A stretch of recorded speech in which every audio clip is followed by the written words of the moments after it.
ఇక కేంద్ర మంత్రి కిషన్ రెడ్డి మాట్లాడుతున్నారు. లైవ్ చూద్దాం. ప్రత్యర్థి వైఫల్యాలను విమర్శించి ఓట్లు అడగాలి. కానీ ఈరోజు ఎన్నికలకు ముందు ఏమీ హామీ ఇచ్చాడు, ఆ ఒక్క మాట కూడా మాట్లాడాడు.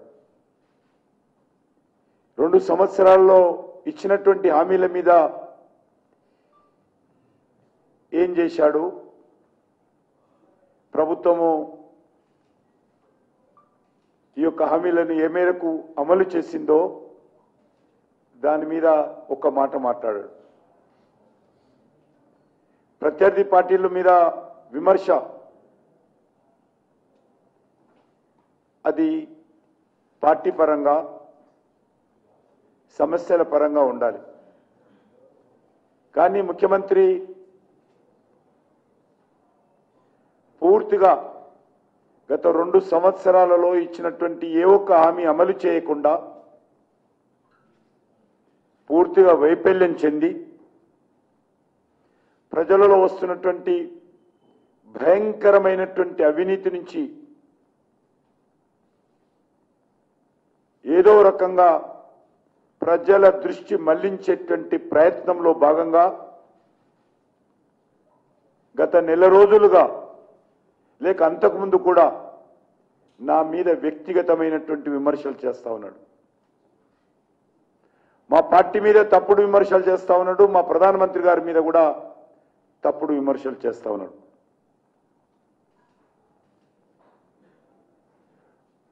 ఈరోజు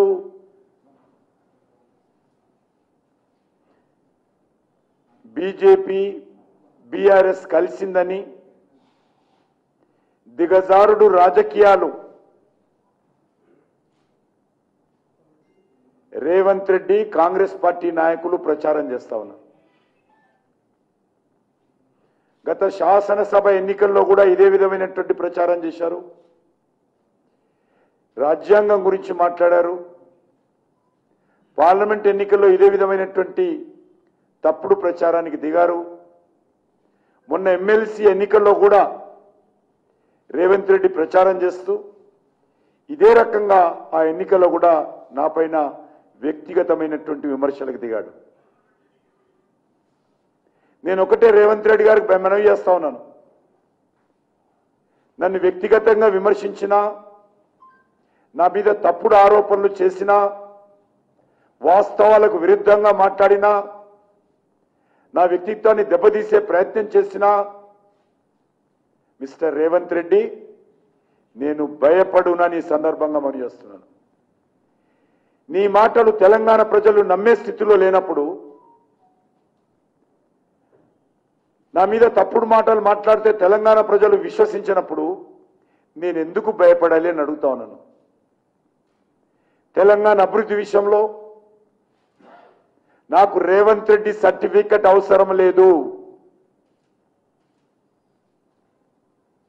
తెలంగాణ రాష్ట్ర అభివృద్ధి విషయంలో కేంద్ర ప్రభుత్వం సహకారం అందించే విషయంలో రేవంత్ రెడ్డి కేటీఆర్ కేసీఆర్ సర్టిఫికెట్ మాకు అవసరం లేదు.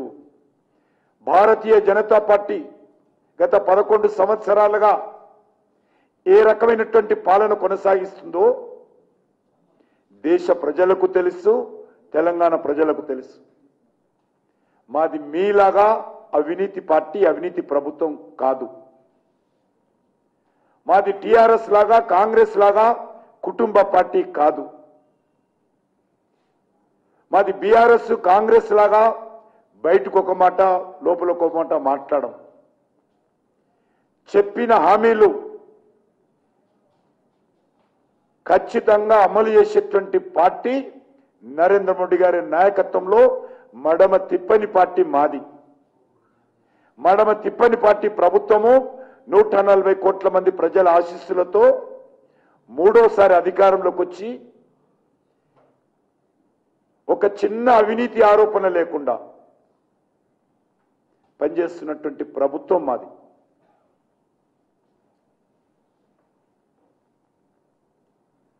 గత అసెంబ్లీ ఎన్నికల్లో, పార్లమెంట్ ఎన్నికల్లో ఫేక్ వీడియోలు తయారు చేసి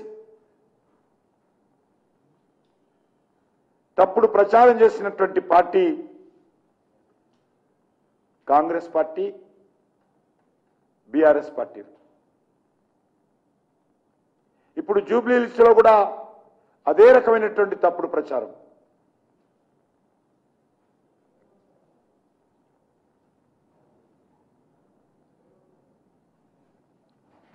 నేను ఒక్కటే అడుగుతా ఉన్నాను, 1,00,000 కోట్లు కక్కిస్తామని మీ నాయకుడు రాహుల్ గాంధీ మీరు తెలంగాణలో ఊరూరు తిరిగి ప్రచారం చేసిరా? 1,00,000 రూపాయలైనా కక్కిచ్చారని అడుగుతా ఉన్నాను.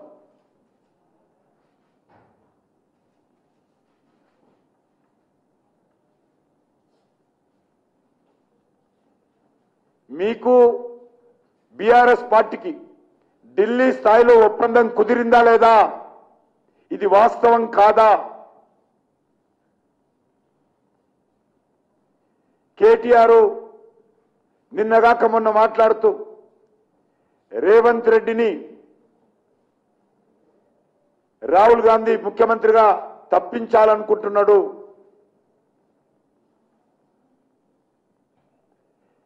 రాహుల్ గాంధీకి రేవంత్ రెడ్డి పరిపాలన పట్ల ఇష్టం లేదు అన్నటువంటి విషయం వాస్తవం కాదా? ఢిల్లీ ఎన్నికల్లో ఓడిపోయినప్పుడు కేటీఆర్ సోషల్ మీడియాలో ఇప్పటికీ ఉంది, బీజేపీకి వ్యతిరేకంగా రాహుల్ గాంధీ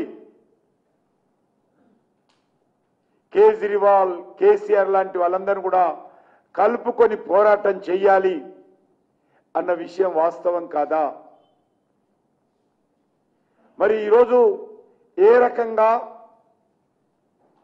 బీఆర్ఎస్ కు నాకు జత కలుపుతున్నారో చెప్పాలి. నేను ఈరోజు మరొకసారి ముఖ్యమంత్రికి చీము నెత్తురు ఉంటే ఇచ్చిన మాట మీద, చేస్తున్నటువంటి ఆరోపణల మీద ఏదైనా 1% అయినా మీకు విశ్వాసం ఉంటే మీ మాటల మీదనే, ఎక్కడ ఎప్పుడు ఏ విషయంలో బీఆర్ఎస్ బీజేపీ ఒక్కటో, కిషన్ రెడ్డి ఏ రకంగా ఎవరికి సహాయం చేస్తుండో దమ్ము ధైర్యం ఉంటే చూపించాల్సిందిగా సవాల్ చేస్తా ఉన్నాను. ఖర్చు లేదు కాబట్టి, వాస్తవాలు చూపించాల్సిన అవసరం లేదు కాబట్టి నోటికి ఏదొస్తే అది మాట్లాడడం కాదు.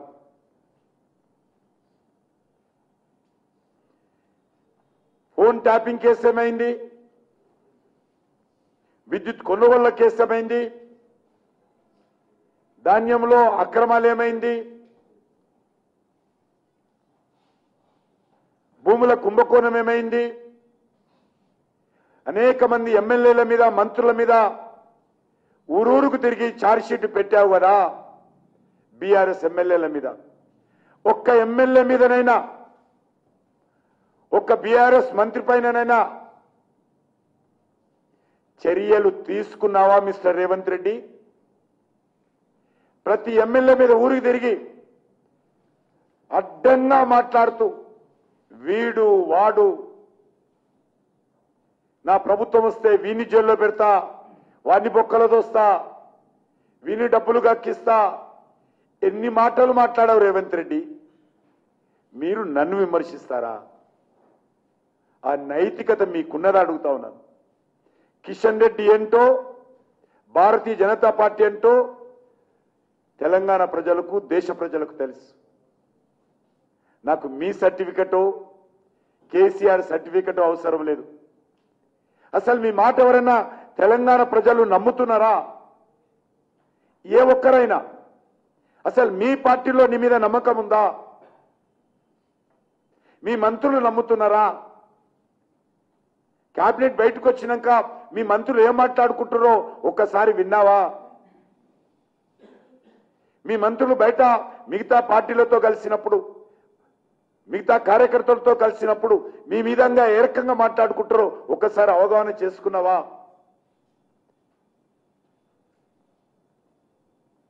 అసలు ఇచ్చినటువంటి 6 గ్యారంటీల గురించి ఎందుకు మాట్లాడడం లేదు?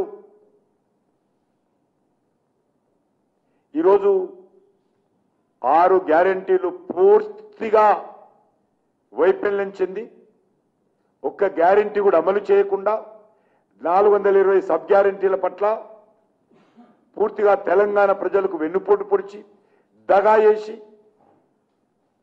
నమ్మక ద్రోహం చేసి నటువంటి పార్టీ ఈ కాంగ్రెస్ పార్టీ. మీకు బీఆర్ఎస్ పార్టీకి ఏమీ తేడా లేదు. మీరు ఇక్కడి నుంచి తెలంగాణలో కాంట్రాక్టర్ల దగ్గర, రియల్ ఎస్టేట్ వ్యాపారస్తుల దగ్గర, ఫార్మా కంపెనీల దగ్గర, పరిశ్రమల దగ్గర బెదిరించి వేల కోట్ల రూపాయలు వసూలు చేస్తున్న విషయం వాస్తవం కాదా? మీ పార్టీ వసూలు చేసి ఇప్పుడు జరుగుతున్నటువంటి బీఆర్ ఎన్నికలకు వందల కోట్లు మోస్తున్న విషయం వాస్తవం కాదా? ఇక్కడ పేద బడుగు దళిత విద్యార్థుల ఫీజుల రీఎంబర్స్మెంట్ చెల్లించకుండా కళాశాలలు బంద్ పెట్టేటువంటి పరిస్థితి వచ్చిందంటే, ఒక దిక్కేమో బీఆర్కు కోట్లకు కోట్లు మోస్తారు, హర్యానా ఎలక్షన్స్ కు మోస్తారు, ఢిల్లీ ఎలక్షన్స్ కు మోస్తారు, జమ్మూ కాశ్మీర్ ఎలక్షన్స్ కు మోస్తారు, ఒరిస్సా ఎలక్షన్స్ కు మోస్తారు. గత జనరల్ పార్లమెంట్ ఎలక్షన్స్ లో కార్ల డిక్కీలలో పెట్టి ఢిల్లీకి పైసలు పంపిస్తారు. కానీ తెలంగాణ బడుగు బలైన వర్గాల బిడ్డలు చదువుకునేటువంటి కళాశాలలో వాళ్ళ ఫీజు రియంబర్స్మెంట్ చేయడానికి మీకు మనసు రాదు.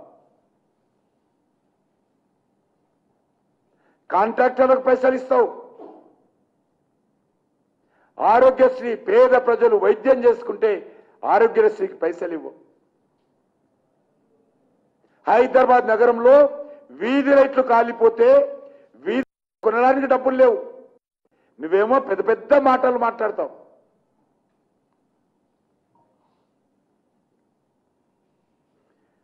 అసలు ట్రిబ్యునల్ కేంద్ర ప్రభుత్వము ప్రిన్సిపల్ గా ఆమోదం చెప్పినప్పుడు నువ్వు ఎక్కడున్నావు? అసలు ముఖ్యమంత్రివా? అసలు ట్రిబ్యునల్ గురించి నీకేమైనా తెలుసా?